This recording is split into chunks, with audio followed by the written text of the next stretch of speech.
Pakinggan mo to. God can multiply what you think is not enough. Just like the 5 loaves and 2 fish. Hindi sapat pero nung inabot kay Jesus, it fed thousands. And the secret, one simple act. Gratitude.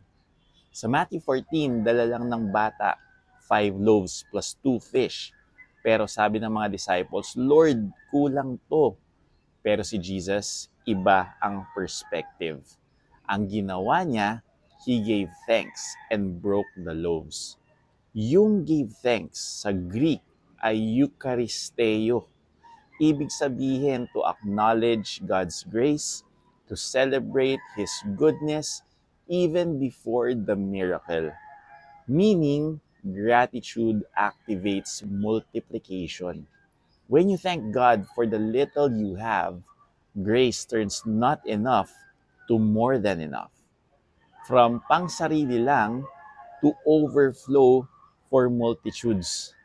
Because you're not just blessed, you are blessed to be a blessing.